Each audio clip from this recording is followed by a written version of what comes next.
भगवान शंकर शिव के मस्तक पर, पिंडी पर, शिवलिंग पर धतूरा पहली बार चढ़ाया गया वो फुलेरा दूज का दिन था। इसलिए शिव महापुराण की कथा कहती है जिस दिन कोई मुहूर्त नहीं हो, कोई काम नहीं हो, उस दिन केवल फुलेरा दूज के दिन आप किसी भी दुकान का, व्यापार का, व्यवसाय का, जन्म का, आदि का कोई भी मुहूर्त कर लो, वो कभी ठप नहीं हो सकता, वो बढ़कर ही चलेगा। सारी जिंदगी के कांटे निकल जाते हैं,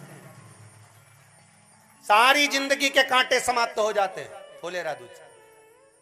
कहते हैं दुनिया में सब दिन का दान, सब दिन का पुण्य समाप्त हो सकता है, और फुलेरा दूज का दान, पुण्य, सत्कर्म, भजन, कीर्तन, नाम स्मरण समाप्त नहीं होता। कर आ जाते हो, अचानक गिर जाते हो, हापड़ी भराने लगती हो थोड़ा सा चलने पर, श्वास फूल जाती हो ज्यादा चढ़ने पर, उनके लिए विशेष है कि धतूरे की जड़ को, धतूरे का जो फल होता है उसकी जड़ महाराज निकाल कर, धोकर, उसको घिसकर शंकर भगवान पर उसका लेपन कर दीजिए। थोड़ी सी जड़ शिव जी पर चढ़ा दीजिए फुलेरा दूज के दिन। उस जड़ को पानी चढ़ाकर वापिस लेकर आ जाइए। जो मिर्गी का मरीज होता है, जिसको दमे की शिकायत होती है, श्वास की होती है, चलने में हापड़ी भरा जाती हो, फुलेरा दूज के दिन दोपहर के समय पर उसको वो जड़ केवल 3 या 4 बार सुगंध में सुंगा दी जाती है, तो मिर्गी की बीमारी समाप्त हो जाती है, और जिसको दमा श्वास फूलता है उसको भी आराम लग जाता है। फुलेरा दूज के दिन उसके लिए नित्य आनंद का सुख दे जाती है। और भी ध्यान दें, जिसको बहुत भारी बीमारी हो, डॉक्टर कह रहे हैं कि ऑपरेशन की जरूरत है, ऑपरेशन कराना पड़ेगा, गांठ हो गई है, ये हो गया है, वो हो गया है, निवेदन है एक धतूरा फुलेरा दूज के दिन भगवान शंकर के शिवलिंग पर समर्पित करें, और 5 बेलपत्र नंदीश्वर भगवान पर अर्थात भगवान नंदी पर समर्पित करें। जीवन में कितनी बड़ी भी बीमारी होगी वो आगे नहीं बढ़ सकती, ऑपरेशन की जरूरत नहीं पड़ सकती, वो केवल फुलेरा दूज पर हो, केवल फुलेरा दूज के दिन, उसके सिवाय नहीं। और वो 15 मार्च को है, मौका मिला है, आनंद से। धतूरा होता है विषैला। कैसा होता है? विषैला, बहुत विष होता है धतूरे के अंदर। पर महाराज भगवान शिव को वो समर्पित किया जाता है जैसे पार्वती जी को लगा, जब कोई साथ नहीं दे रहा, पार्वती जी को लगा जब कहीं से सुख का अनुभव नहीं हो रहा, आनंद का अनुभव नहीं हो रहा, पार्वती जी ले गई धतूरा, पार्वती मैया ले गई उस बेलपत्र को, शिव को। और प्रयास करना, अगर दुख है तो एक धतूरा समर्पित कर कर 1 लोटा पानी अवश्य समर्पित कर। उनके लिए भी कहूंगा जिनको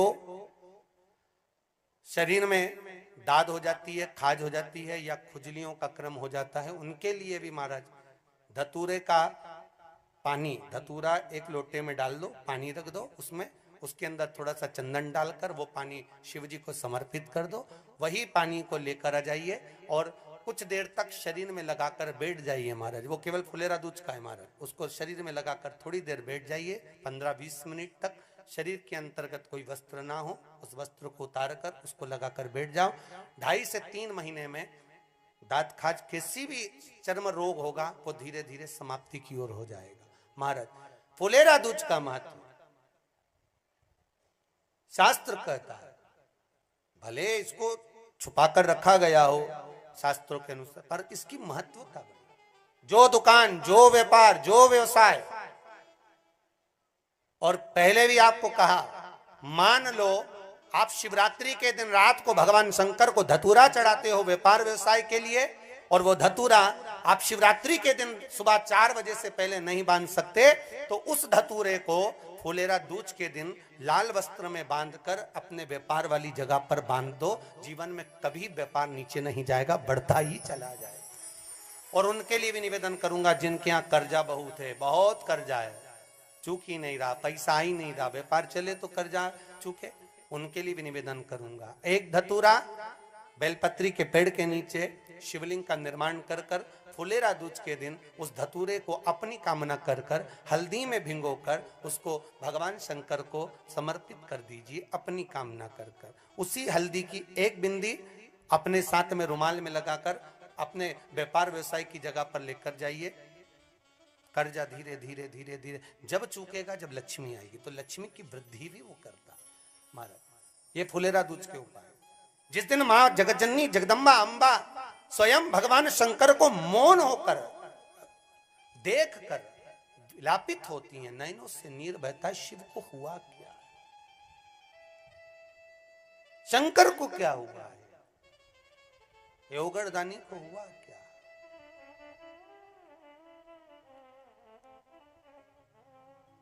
नयन जलता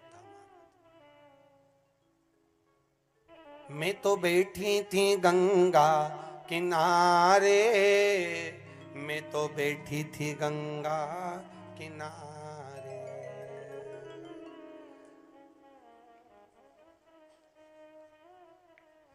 ऐसा धक्का दिया ओ भोलेनाथ, दिल तुझको दिया ओ भोले। भगवान शिव ओगड़दानी, त्रिकालदर्शी, कैलाशी, अविनाशी, इस चित्तवृत्ति के मन की बात को धारण करने वाले।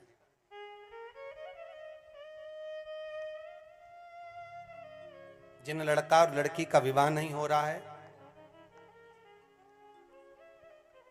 महाराज विवाह के लिए बहुत परेशान हो गए, उनके लिए भी 5 बेलपत्र, 1 धतूरा, 5 शमी पत्र अशोक सुंदरी वाले स्थान पर, चाहे मंगल हो, चाहे राहु हो, चाहे केतु हो, सारे ग्रह भले अनुकूल है नहीं है, प्रतिकूल है नहीं है, वो अपने अनुसार उसको लेकर शमी पत्र, बेलपत्र और धतूरा हाथ की हथेली में रखकर, जिसका मंगल विवाह नहीं हो रहा, बहुत कष्टप्रद है, हाथ में रखकर अशोक सुंदरी, अशोक सुंदरी का स्थान सबको मालूम है ना, भगवान शंकर की जलाधारी पर शिवलिंग, पार्वती जी का हस्त कमल, जहां से चरण जल नीचे जाता है, राइट भाग गणेश जी का स्थान, लेफ्ट भाग कार्तिकेय का स्थान, जलाशय में से, जलाधारी में से जो जल नीचे गिरता है बूंद बूंद, तो शंकर भगवान की 5 लड़कियां, जया, विषहरा, शामरीवारी, दोतली और देव, शंकर जी की 1 लड़की और अशोक सुंदरी 6ठे नंबर की, उसका स्थान, इन पानी जो जाता है उसके बीच में जो मोटी सी लाइन होती है, उस मोटी सी लाइन पर जो स्थान है वो अशोक सुंदरी का स्थान है। किसका स्थान है? अशोक सुंदरी। शंकर भगवान का संपूर्ण परिवार, जलाधारी माता पार्वती जी का हस्तकमल, चरण, राइट में गणेश जी, लेफ्ट में कार्तिकेय जी, बीच में अशोक सुंदरी, और ऊपर से जो 1-1 बूंद पानी गिरा रहा है वो है शंकर भगवान की 5 लड़कियां, जया, विषहरा, शामरीवारी, दोतली और देव, शिव की 5। तो जिनका विवाह नहीं हो रहा, अशोक सुंदरी वाली जगह पर हाथ में लेकर वो धतूरे के साथ शमी पत्र, बेलपत्र समर्पित करें और बाबा से निवेदन करें, बाबा आपकी कामना पूर्ण, फुलेरा दूज करें। अशोक सुंदरी पर जो धतूरा चढ़ता है, वैसे तो अशोक सुंदरी पर धतूरा बहुत कम चढ़ता है, केवल एक फुलेरा दूज का दिन ही ऐसा होता है जिस दिन अशोक सुंदरी वाली जगह पर धतूरा चढ़ता है, अशोक सुंदरी वाली जगह।